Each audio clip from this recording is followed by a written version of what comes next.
here we are 23 years into 21st century learning. So those four C's of collaboration, communication, critical thinking, creativity, I contend there's a different four C's that we need to come up with. And those are Hey there, class kickers, and welcome back to another episode of the Kick Some Class podcast, the show designed to help you, the educator, kick some class at home, in school, and in life. And today I have with me a friend here, Jed Stefanowicz, and he is a two-time author. He's in a tech coach and infusion role, sort of nebulous position like myself, and really interested to chat with him today. So Jed, welcome aboard. Thanks a lot, Brian. Good to be here. Nebulous is about putting it as kindly as it gets for folks like us, right? It's funny every time somebody asks, like, "What do you do?" It's always like, yeah, a lot. It's just funny how that works out. So, yeah, I mean, I said that. You and I kind of know what I mean by that, but you want to explain for folks what that, why it kind of comes across that way? Yeah, sure. The title is Digital Learning Coach.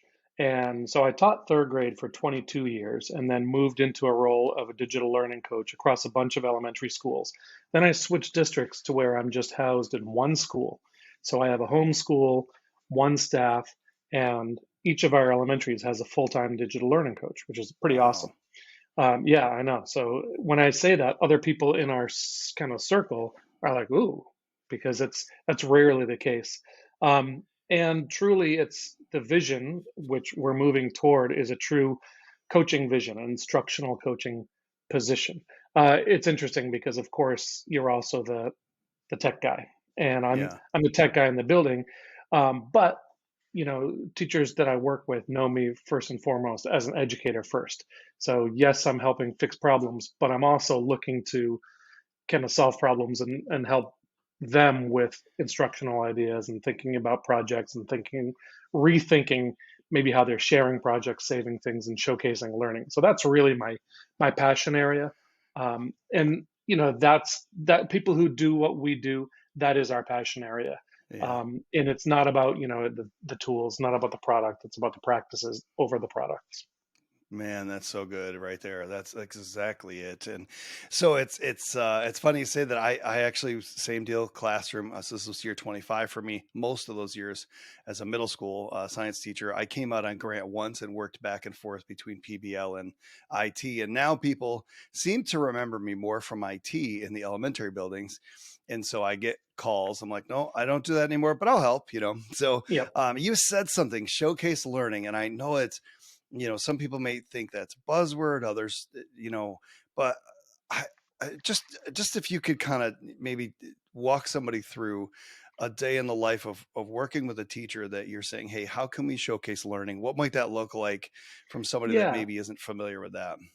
Well, it's only a buzzword for people who don't get it and don't Mm, want to do it, right? Good teachers have been showcasing learning forever, and we have new tools within reach to reach farther and showcase differently and communicate instantly to parents and community and worldwide. So when I'm talking about showcasing learning, I'm really talking about especially rethinking publishing. That's kind of my current big project is, and I can't decide if I'm calling it powering up publishing but it's really about thinking beyond the bulletin board, right? And yeah. it's thinking about whatever it is that goes on that bulletin board, goes on that cardboard trifold, whatever people are really attached to. It's because they're great units, they're great projects, they're great activities that do showcase learning. And then, so my idea is instead of replacing those things, it's let's go beyond them. If you're that committed to a bulletin board, let's get a QR code on the bulletin board that Yeah. explains the process. I would have been that kid who was finished with the activity in 10 minutes. And if someone gave me an iPad and said, film what the rest of the class is doing, or make a tutorial that shows Love this it. art technique that's on the bulletin board, that would have been me. And we've got the tools to do it. We've got the tools so that kids are content creators. And Oh, yes, we're content creators, but what we're doing is modeling for kids how to do that. So showcasing learning, we've always been about collecting performance tasks, right? And outside the classroom, so beyond just classroom teachers, specialists in the building, how do we get to see what they're doing? And then within the classroom, how are we really capturing those things? And the more we can kind of differentiate or give options, especially, you can Yeah. accomplish two things. I think you can really reach voices and promote voices that we're not getting. Really, it's about every Boy. student's voice. Yeah. And I swear, I mean, I know you've seen it. If you get a podcast going, if you give kids an audience, you're going to hear voices that you're not hearing Yeah. through a worksheet. And then the other thing is, it's exactly that. I guess I could only think of the one thing. I forgot the other, but when it comes back to me. Yeah, yeah, no, no, that's fine. You said, and this is funny because some teachers find this world of maybe differentiated instruction, maybe lesson extension, maybe content creation difficult because you said it, and the teacher handed me an iPad, and I think that ownership piece is sometimes a struggle. Like you were probably the same way, always a bleeding edge. I say bleeding edge, not cutting edge, kind of person, and willing to try things out, even if it failed, and fail through it, fail forward, and figure it out. But a lot of teachers don't have that comfort zone, and that's fine. But to hand it off to a kid, say just because I'm not comfortable doesn't mean we're not going to do it, and let those kids fail or let those kids try and see, like, you might find, I mean, I say this more often now, kids don't need us in some of these realms. Like, we used to think, oh, we got to get it perfect, can't let the kids goof up. Now it's like, goof up, I'm the one that's going to goof up, let's let them have it. Right, right. I mean, and that's exactly it. I've got a theory on failure, which is that failing isn't failure until they give up or we start doing their thinking for them. Oh, And allowing that struggle, allowing that, and yes, they should be doing stuff that, and yeah, you're right. Most of the classroom teachers aren't quite at that edge. So it is difficult. Like you said, the bleeding edge folks. It's difficult to give those options. It's difficult to try something that you're not a content expert on, right. whether it's Hour of Code, whether it's a new initiative that comes in. It's difficult because you have to give a lot of options. You have to know what you're doing. You're relinquishing a lot of control of your class. And that's a Absolutely. vulnerable thing for, new teachers, veteran teachers. And, you know, I think new teachers get an unfair knock that they should be expected to be really experienced or highly skilled teachers because they're, They're quote, younger. digital natives, right? Yeah. And then veteran teachers get an unfair knock because, people think they're afraid to try new things. And when you can partner those things together or encourage either of them to try, but then communicate about what they find, that's kind of the sweet spot too. Right. Yeah. I think it's funny you say that as a veteran teacher. I'm 24 for the second time, and it's weird for kids to think like, "Oh, I got this," and then to have me show them, they're like, "What? I didn't know." Yeah, just because I'm, experienced, we'll say that. That it doesn't mean it's so. That's kind of a funny way of putting it. Yeah. So I'm looking at your book titles here, and Take Aim at Digital Learning. Just want to talk about that for a little bit and where that book came from and what your goal was with that first Love it. book. Sure. That goal, so I'd written a blog for years, which I encourage anyone to write a blog. I swear, if you can write a tweet, you can write a blog. Hmm. And I think if you can write a blog, you can write a book. But it really was just a collection of all these ideas. So it's take aim at digital learning. And the aim stands for activate, innovate, motivate. That's what we Hmm. do, whether we're tech integration specialists, innovation coach, digital learning coach, or just a skilled teacher, right? I mean, any skilled teacher is finding ways to activate, innovate, and motivate instruction. Sometimes it's with technology, but it doesn't have to be. So that book is a collection of strategies, techniques, and if somebody wanted 1,001 ideas to try tomorrow, there's those lists of tools in there. Yeah. But it's really more of a discussion. It's really more of philosophical why, how, and Yeah. then ideas of how are you activating instruction and what are the tools to do it? And when you're innovating, what are you really doing? What are you letting go of? What are you adding? So it's really the best compliment I got was from a person kind of in a role like ours who said, "You just wrote a manual for how to do our job." And that was Wow. a huge compliment to me. And it wasn't meant to be that way. But the audience is truly classroom teachers, digital learning folks, administrators, because it's really unpacking and rebuilding some of the structures that we're doing in classrooms, whether it's assessment, whether it's techniques and tools and Yeah. instruction. So, yeah, that's what Take Aim at Digital Learning was all Love about. that. Activate, innovate, motivate. And You it's got it. funny because the activate, my brain goes to engagement, and I mean, of course, there's a little bit of motivation in there, and this is, if I had anything secretly tattooed on me based on my job, it would be until you have engagement, you have nothing. And we're going through all of these activities or curriculum or whatever it is in our lesson plan, but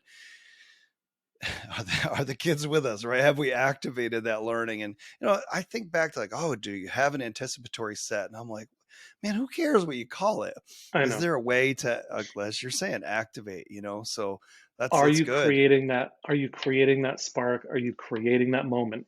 I mean, when you were in third grade, the things you remember from third grade are the moments and the experiences, Yeah, not the units, not the objectives, not the bell ringers, not the dipsticks and the exit tickets. What you remembered were the moments, and that book yeah, is full of creating those moments. And when you think about the ones as a student or as a teacher that are the ones that are engagement, like you said, that's the key to everything. yep, It's when these three things intersect, when they're meaningful, when they're memorable, and when they're measurable. Those are the ones that, as a teacher, you wish, oh, I wish I got observed. That would have been a great observation. Or you write yourself a note saying, next year, stretch this into, 2 days or something like that. yeah. Because, it's meaningful for the educator, it's meaning for the kids in the room, and you created those moments. So it's those sparks, those moments that are really what that book is all about. Yeah, man, it's so true. Like I even just in the last year, I started reading more about, neuroscience and forget if it's made to stick or make it stick. I read both those books and I can't remember which one it is, but that novelty, you mentioned it. What do I remember from third grade? What do I remember from my childhood is travel, is family vacations, because my father was an IBM guy, and then he had all the, we built houses, and he was a logger. It was like we worked as kids, but those times when we drove cross country, I had been to every state but five before I got out of elementary school, and I was proud of that. And the Pueblo cliff dwellings were boring, but I took pride that we were there together. And I think it's that. It was like every one of those trips was, we're at a new place, but we're all together. So it was memorable. You mentioned those three Yep. M's, right? Like that novelty sticks in our brain. So, I'll have kids that are like 30 some years old now. I'm trying to do the math. 37 would be my oldest students. And they'll say, I still remember that day you taught in rollerblades. And I'm like, yeah, I'm not doing that ever again. You could very easily have grand students out there, I'm sure of it. Oh yeah, yeah. So it's crazy, like it's just, and I didn't want to be bored myself, and you don't realize that, man, that memorable piece is right on. And you So know what's really interesting? I'll just cut you off for one yeah, second go for it. because when you were in third grade, when you were traveling, that was completely separate from school. Yeah, And it shouldn't be now. This yeah, many years later, those experiences out of school, we should be making those connections. Kids should be bringing that love in and talking about it. I mean, just think of what it would be like now if you knew a kid was taking those travels and you knew they were coming back, the tools we could give them, or right. that the ways they could archive that trip, or the travel journals they could make, or they could Yeah, be podcasting on the road, or they could be, yep. of course, remote, they could remote in from anywhere. That's like, it's amazing how coming back together in person in some ways was no less remote than the intimacy really good teachers found during remote teaching. And there were Yeah. some special connections there that got lost when we came It's funny. You're getting ahead of me, and I'm okay with that. Which is, back. to think about. And I talked about this with Carl Hooker. He said, "Not back to normal, forward to different." It was his phrase. And I, when I came out, I'm like, I don't want to go back. That wasn't, if that was normal, normal sucked. And Hmm. I think people knew it, but I think coming out of it, we all realized that we could be looking for something better, and there's an opportunity here. So I'll jump into that question now. As it's one of my ending questions is, what do you, when you look at the landscape and education and the tools and all of the things that we're either facing as struggles or challenges or good things, where do you think we need to go, or where do you see this going that could be a good thing down the line? Sure. It's interesting. It was courageous people who said before the pandemic that normal sucked. And it was people you were an outlier if you said so, and you were kind of a rebel. And then the pandemic came along, and then everyone felt like they sucked at their job. And the Yeah, fact is, most of us did. There was just no way around it. And yet, we came back, and the things that we either knew we should have changed beforehand or knew we should have changed when we came back, how many of those bad habits came back, and how many, I don't fault teachers for it, because that first year back was really about rebuilding Rough. community, rebuilding. But here we are 23 years into 21st century learning. So those four C's of, you know, collaboration, communication, critical thinking, creativity, I contend there's a different four C's that we need to come up with. And those are connection, compassion, culture, climate. Those got to be in, they have to be in place Yeah, before any teacher 100%. is going to relinquish those ideas to build spaghetti towers, or they're just going to be one off spaghetti towers. And Yeah. those STEM challenges or innovation lessons are going to be, kind of empty transactions. Yeah. Yeah, it's funny. Just so I'm not full time in the classroom, two classes every other day, and I co-teach them. So my co-teacher's a newer guy. I'm like, you got all the normal teacher duties. So he's standing out in the hallway in middle school, and I just thought, "Ah, man, I'm just gonna walk around and I'm gonna greet every kid or everyone I could get to." And I made it through like four kids. Hey, how's it going? Just make eye contact. Just being as normal as you can be with a middle schooler. And I had made it maybe a quarter of the way around the room, and I had like a little entourage that was following me. And I thought, these kids are they are hungering to be seen, Right. engaged, and validated respectfully. And I'll throw that in as well by an adult, and it was like, and I think because of that, we don't have behavior problems. We don't have just, in fact, I think are coming to school just to come to this class because there's no grades. We're doing 3D printing. We're building 3D puzzles and Tinkercad. Like any craziness that I want to throw at them, they're game for. And half the time they're taking it further. So Well, yeah, that man. think about the independence, and think about the skills that students needed to acquire on their own during the pandemic. And then Yeah, to come back and have the same expectations as beforehand is, it's condescending, it's borderline insulting. yeah, But for so many deflating. kids, for so many kids it's necessary, and for so many teachers it's what they know. And unless, it's the brave ones who are willing to back it up and say, hang on, it doesn't have to be this way. Right. And you're doing it. You're one of those, what I call either risk taker, or rule breaker, or a change maker. And that's what Yeah. my second book was all about. Yeah, so that's the man, awesome. Gary, lead me right in there. So it's impact to influence, and it's a Yes. really interesting format. So I say that because you wrote the book with interviews and sharing stories of others, and I love that. Is obviously your connection. For those of you listening and don't know about Codebreaker EDU and X Factor, go out and search those out. But that's how Jed and I connected, and so that. That spirit, that community piece is part of everything that they do. And so it's no wonder how you fit in with that. But you want to just go ahead and talk about how those 30 or 31 20, stories. 20, 20. Oh, 20 so my stories. That's okay. You're working on my sequel. That's that's perfect. right. Yeah. So yeah, it was an idea. There's so many good podcasts out there like this one. The world does not need me to create a podcast, so I didn't want to do that. But what I wanted to do, um, I wanted to connect with 20 people whom I admire, 20 people who have been classroom teachers, and it's called impact to influence. And how did they manage to take that, Ooh. impacting 20 or 22 kids at a time, to influencing a school, local policy, up to national policy?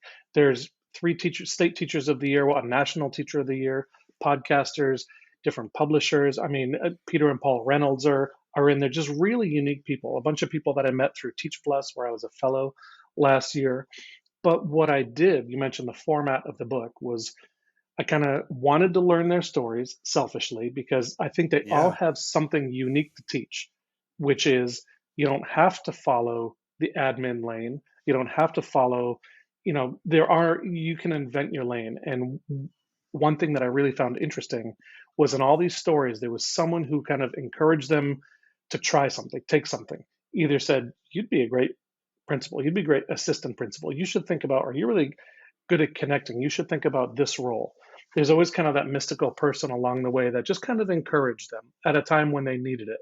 Yeah. Um, but the format of the book is let's say, you read 5 pages about Brian, and then on the next page, there's a QR code. And the QR code goes to a 20-minute Zoom interview like this between me and that person. So it's kind of like a podcast, but it's Yeah. embedded in the book. Right. And it got them to tell their stories in their words and kind of interestingly, some of them you could tell they're used to telling their story, and I was like, tell me why. What is it about you? Not what have you done, but what is it about you that when there was a challenge, you stuck with it, or when your teachers down the hall rolled their eyes, you stayed in the classroom. How did you manage to take that impact, grow its influence, and then where are you going next? So it was a really cool way of both collecting and connecting these really inspirational leaders. So it's called impact influence. Man, and it's funny because I had no desire to be an administrator, but definitely felt a call to to to take that influence, right, and to take a step up, and to forget about if people think I'm crazy, it's just to get the voice out there. And so I'm going to turn this around. Who was that person for you, or what was that push, that inspiration, that somebody looked and saw that next level in you when maybe you either didn't see it or hadn't acted on it? That's really funny. I have not been asked that question before. This book was not about me. The first book, Take Aim, was about me and it was about my dumping my head. This book was about all those other stories. Um, you know what I think it was? It was after teaching in third grade and doing the same thing repeatedly, and then beginning to stretch it. It caught the eye of just some administrators. And there was a principal, Kirk Downing, who went up to assistant super and then superintendent, um, who encouraged me to kind of find, not just answer that call, because it's interesting you say that call, but figure out what that call was. Right. And he said to me at one point, "You don't let anyone put you in an office. Don't let anyone take you in out of a school because you belong in classrooms every day, and people need to see what you're doing, and people need to be able to learn from you." And you can't get a bigger compliment from that. And I Mm. realized, I've never found a principal who's made me want to be a principal. And I've never wanted to, like you said, I've never wanted to, they've never proven to me why I'd want that job. But I do know that there's a certain call. And that was the other thing that I found most common in all the people I interviewed was um, that call. And it took a lot of times, and sometimes those hits and misses for Mm. folks to figure out. Someone we know in that group we meet on Fridays, went into admin and realized, nope, that's not for me, and then shifted.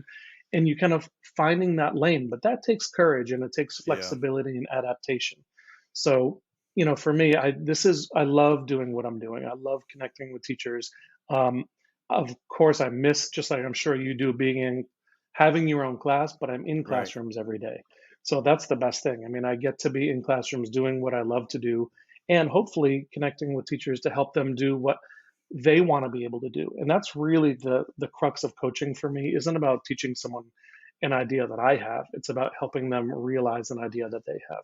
Yeah, and man, that's really good because I found that balance, like there are some teachers that still want you to come in and maybe do something like that. Maybe they front loaded something and they want you to come in and do something because I have all the crazy things that have been purchased by grants. So I have Yep. VR and like, Yep. and I'm sure you probably have some of those same tools. And it's like that's fine for me. I like that because I'm a showman. I'm a goofball, and so I like to come in and bring the fun and engaging show, and then every kid is happy I'm there, and then I blow out of there with no other responsibility like that. That's great. But then the balance to that is when you can say to a teacher who's reluctant, "What are you doing right now?" Or this is my pitch in middle school. What lesson have you been doing for years that sucks? It still sucks, and the chances of me making it worse are pretty low because let's just put it out there, right? Like some of them are like, yeah, I don't know if I want that guy in my room, and so but it's when you can serve and then they can see it, then it becomes that maybe you go from the lead to the co-teach to the coach. That's kind of the model I've been working on. I don't know if you've had that same experience that sometimes you got to do it the first time so they see it. Well, that what you just described is exactly what I think the past couple of years has been like for me because it's not necessarily easier, but it's certainly fun to walk into a room to applause. And when you're rolling the cart full of robots or drones or whatever, kids are thrilled to see you, get them wound up, and just like that wild uncle, you leave, and then, That's right. but before you do, the teacher says, all right, come back next October and do this again. And then that's really a one-off, like empty transaction. And how Yeah. are you, it's like sticking to those ABCs, always building the capacity. How are you building that educator's capacity? And the fact is, a lot of times you're not. You're making those incredible experiences for kids, but if you're not leaving that teacher equipped to take the reins over, if you drop dead, then you've kept it in your realm. So that Yeah. exact process you talked about of starting with that, flipping it and really saying, what's an idea? And I was guilty of it. I taught the same, you pull the same folder out 20 years in a Yep. row. And that's the connection. It's what are you so, and this goes back to what I was saying at the very beginning, like, what are the activities that you absolutely love? What are those kind of core activities you look forward to every year? And that's where the connection is made. And that's when you're really building trust and that's when the teacher in the room recognizes that you are there to support their instruction, build their skill set, not to come in and, Have fun for a day. ostensibly co-teach something. Yeah. So yeah, you really hit the nail on the head, and that's a really hard thing to teach unless you just kind of discover it for yourself. Yeah. And then it's still not easy to do because I'm still like, so I don't know how long you've been in this role. I came out, I was hired within district, obviously, in the summer of, well, whatever, a year and a half ago, but they couldn't find a replacement. So I didn't come out until end of November. So I'm only 14, 15 months, into it. And that transition's been hard, to get that into, okay, how do we do this so that by the end of even the one class, you can start to take over and then to run, like I'm running professional development with Lego robots so that, hey, you can grab these kits anytime you need. This is how you charge them. This is the stuff for the Chromebook. I'm going to give you a, Google slideshow, that kind of thing. And if you want, I'll be there, but you're leading this time, so it's not easy to do. No, So, it isn't. And from like a force field perspective, there's forces that work toward it, forces that work against it, and sometimes being a known quantity in a building where you're switching roles is both of those. It's a force working for you, but it's also against you because you're a known quantity. yeah. And to suddenly say, I'm available to you, isn't going to do it. There has to be a certain proof process, I think, in there too. Yeah, yeah, right on. So I'm coming kind of to the questions. I only have two of them left now, but thinking back through your first year, I don't know what your experience was coming out of college, ready to teach, but I definitely felt in that first year that I wasn't exactly prepared for the job I was about to step into. So, if you could think back there, what's something you would think, hey, maybe college prep or the school or somebody could have done a better job of getting me ready for this? Yeah, it happened. It's funny. No one's asked me that story either, but it happened about 10 seconds into my very first day of teaching. The school I was hired at was being renovated. So they had been at a high school for a year, and then this was like a leftover month before it was finished. So I was hired starting at a high school. I'm like, what is going on? We're in this wing of the high school, um, and the bell rang, and it was like an old school high school bell. I'm like, uh-oh, all right, bell rang. I'm dressed in my tie. Everyone's seated, ready to roll. The room's decorated perfectly, and one kid threw up, and one kid ran away. Oh, And this was third grade. I'm like, all right, I, I thought I was completely prepared, and I realized that all the preparation that I thought I knew was like such a sliver of the job. And I do tell that story sometimes to like student teachers because yeah. all the things you think you need to have ready, that's a very small piece of it. It's Mm, it's when the bee flies in the room, it's when you have to just surrender and you have to be flexible. So I don't think those things, I don't know if they're just not taught, if they can't be taught, if they have to be sure. experienced. Um, but being prepared to be unprepared, being Mm, prepared to be flexible and adaptable, and that is at the heart of innovation too, is recognizing, you know, um, the expert teachers around you. Part of being a new teacher is recognizing who you want to be and who you don't want to be. And that's Yeah. an interesting thing. And that's not a knock on a particular teacher, Yeah. but you might realize that's not who I'm going to be.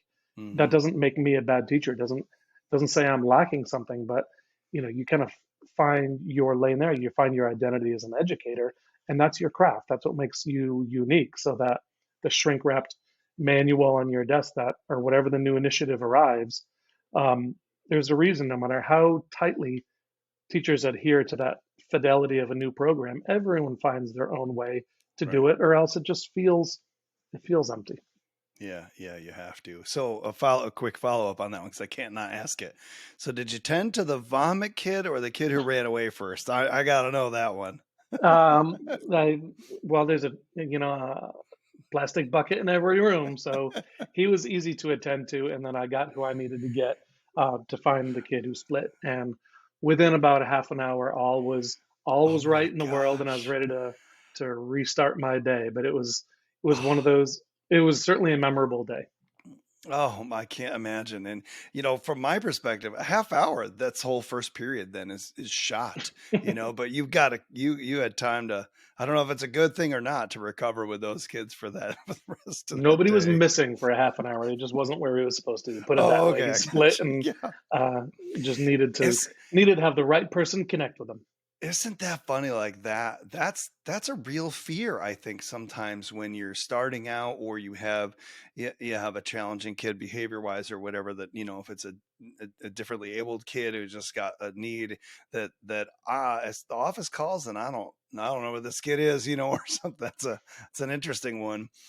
Yeah, So and let's it speaks to the fact of the matter. If you've got 20 kids, you might have one student who requires 90% of your attention, and that's just the fact. And if you can't give it, then that's not fair to that student at the time, and that's a real challenge. But it's those kind of that flexibility, that adaptability. That's the most skilled teachers that I've seen are those who can do that and those who can swing. And yes, yeah. I'm going to give you that 90%, but only for a very condensed amount of time. And that's the heart of differentiation too, and really just meeting those differently abled students.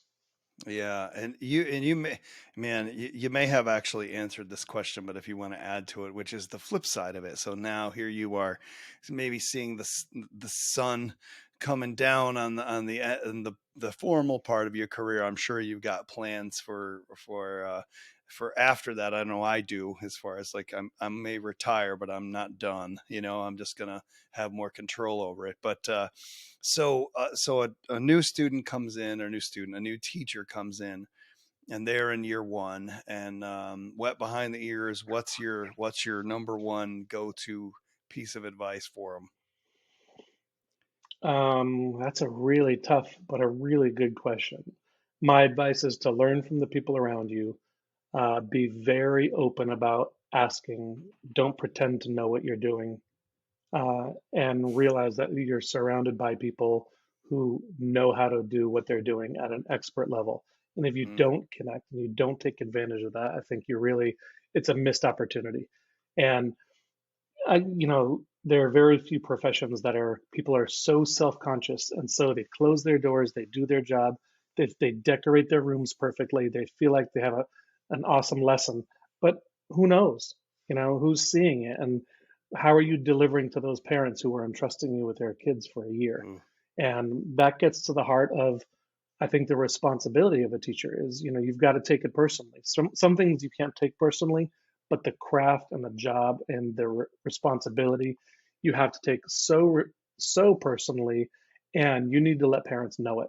And whether yeah. it's through technology, whether it's through communication, whether it's through personal, when you have conversations with parents, just so that they understand that you understand the magnitude of what this job is really all about. That's good. And I'll take, I think I could take that advice you gave and almost flip it around for some of the veteran teachers, which is this idea is going to come out in a blog post or a book of my own sooner or later, which is seasoned doesn't have to mean salty. And so some of the older teachers have taken way too much personally about the job that are the things you shouldn't, and maybe have grown cold to the students who you need to take that part of you said, I don't know if you use this word partnering, but parents are entrusting you with their child for a year. And that I keep coming back to, we are partnering with their vision for the development of their child, and to see it that way brings about that peace again. So man, that's good stuff. So where can everybody find you? Where can they find the books, social media, all that stuff? Sure. So the books, yeah, they're on Amazon. So Take Aim at Digital Learning and Impact Influence, they're both on Amazon. Um, they're, I think, at Barnes and Noble too. Impact Influence, I just learned today, is available globally. So you can, if you're in Australia, our friend Brett can attest to Awesome. that. You can find me easy ways on Twitter at Stefanowicz135, and you can, I'm sure, see the spelling right here. That's me on Twitter. And my website, jedpd.com.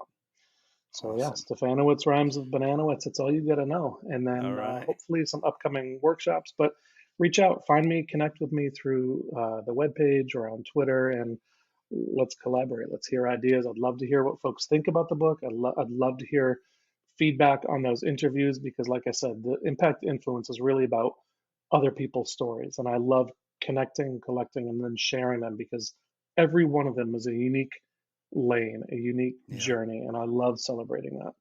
That's so awesome. Well, I really appreciate you coming on, Jed. And for all of you out there, I normally end it with, go kick some class, but I'll switch it up for Jed this time. Go activate, innovate, and motivate both yourself and your students and family, and that will help you kick some class. So I got it in anyway. So we'll catch you guys next time. Thanks, Jed.